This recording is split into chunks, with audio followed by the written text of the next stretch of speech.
Hello and welcome back to our news bulletin, coming to you live from Warsaw. I'm Salia Strzemska. And we start with Ukraine, where at least 2 people have been killed and more than 30 wounded in a Russian drone strike on Ukraine's second largest city, Kharkiv. The late Thursday attack ignited a series of fires in a residential district. Video released by the State Emergency Service of Ukraine shows firefighters rescuing residents from their burning homes. For some, however, it was too late. We knew they were home. We were standing in the hallway. I looked out of the window and saw their apartment on fire. I started screaming. I said, Katya's apartment has been hit. There was no chance for anyone there to stay alive. Oksana and Katya, a mother and her 11-year-old daughter, were killed in the strike. Their neighbor's daughter, Lika, also 11, was a close friend of the girl whose life was claimed by a Russian drone. She was screaming, Mom, I'm scared, I'm scared. It was horrible. Lika kept saying, Mom, I will not be able to get over this. Kharkiv, in northeastern Ukraine, is just 30 kilometers from the Russian border and has been targeted in near-nightly attacks over the past week. More F-16 fighter jets are on their way to Ukraine, according to U.S. General Christopher Cavoli, commander of the United States European Command.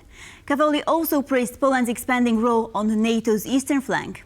Poland's massive defense spending is rapidly turning it into a pillar of collective security. Will come to order and Speaking at a recent Senate hearing, General Cavoli stressed the United States' commitment to strengthen Ukraine's air capabilities. President Volodymyr Zelensky has already confirmed the arrival of new F-16s, signaling ongoing efforts to fortify the country's skies. More F-16s prepared to be deployed in there. There are more pilots in the training pipeline, sir. I can give you the numbers in closed session. They are active. The planes are active, and they fly every day. They've defeated a large number of cruise missile threats, and they've delivered an awful lot of offensive attacks as well, specifically bombing attacks in the east. While the majority of F-16s for Ukraine have come from northern European nations, including the Netherlands, Denmark and Norway, the arrival of more US-trained pilots and jets could fundamentally bolster Kyiv capability against Russian missiles and frontline positions.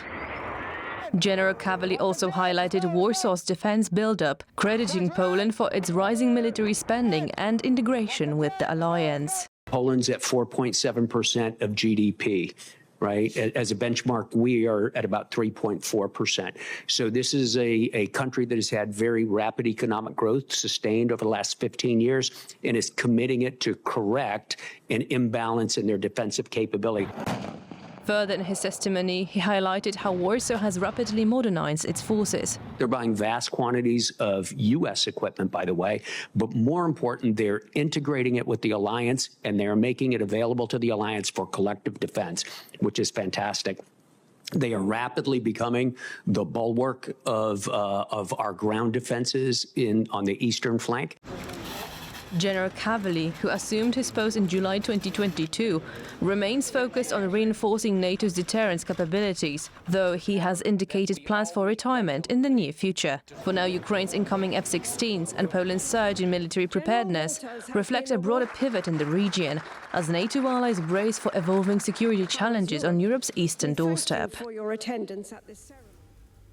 During the meeting of NATO foreign ministers in Brussels, U.S. Secretary of State Marco Rubio denied that President Donald Trump suggested taking military action against Denmark over Greenland would be an option.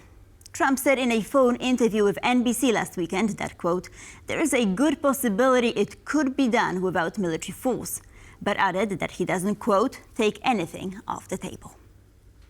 He said he would not rule out, he said, I'm not going to rule out anything if Greenland is encroached upon by a foreign power like a China or Russia or anybody else. But it doesn't matter, because Greenlanders are going to make a decision. They're the ones that want to get away from Denmark. They're the ones that want to be independent. Not us. We didn't come up with that idea. They did. And if they make that decision, then the United States would stand ready, potentially, to step in and say, okay, we can create a partnership with you.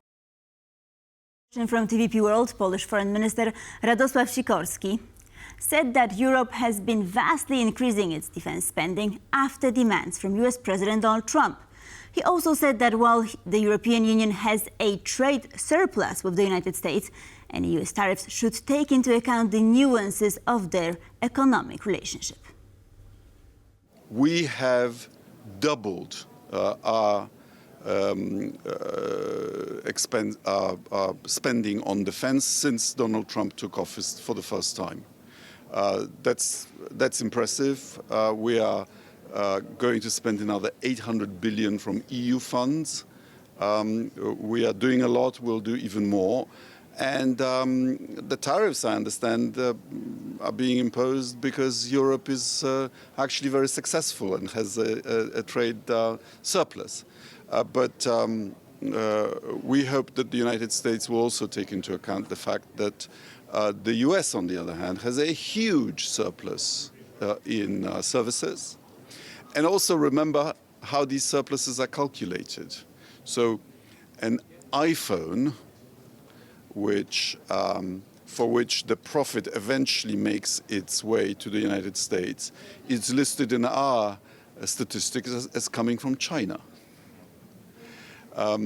Also remember that there's a huge outflow of European savings into the United States, which fuels American investment and American prosperity. We are closely interconnected. We are the largest area of common, of cross-business and cross-investment. When something doesn't works well, it shouldn't be damaged.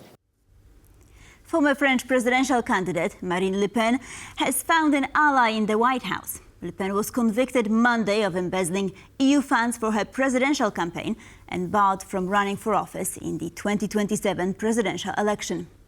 On Friday, Donald Trump took to his platform, Truth Social, to call the case against Le Pen another witch hunt.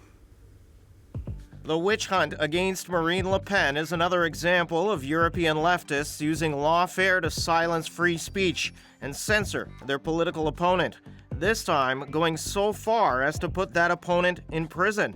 She suffered losses but kept on going, and now, just before what would be a big victory, they get her on a minor charge that she probably knew nothing about. Sounds like a bookkeeping error to me. It's all so bad for France and the great French people, no matter what side they're on. Free Marine Le Pen.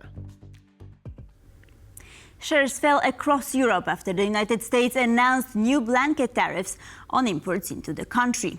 Europe was hit by a 20% import tariff rate, increasing fears of a global recession.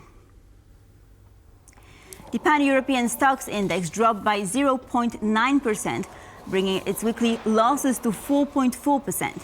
That is the sharpest weekly decline of the index since June of 2022. European banks, particularly sensitive to economic shifts, were among the hardest hit.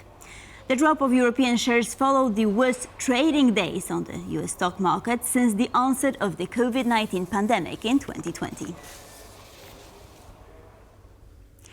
Polish Prime Minister Donald Tusk has a message for migrants planning to reach Europe via Poland.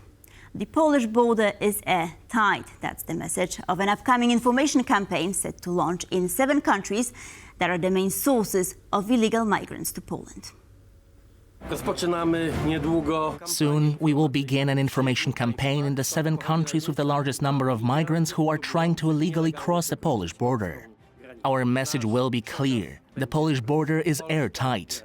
Do not believe the smugglers. Don't believe Alexander Lukashenko or Vladimir Putin. They're lying to you when they say that this is the entry point into Europe. This is untrue. You will not be able to apply for asylum here, and you will not be able to cross the border illegally. Thousands of soldiers, border guards, policemen, cameras and drones keep watch over every meter of the border 24 hours a day. And that's our News Bulletin. Thank you for watching. The Bottom Line coming up next.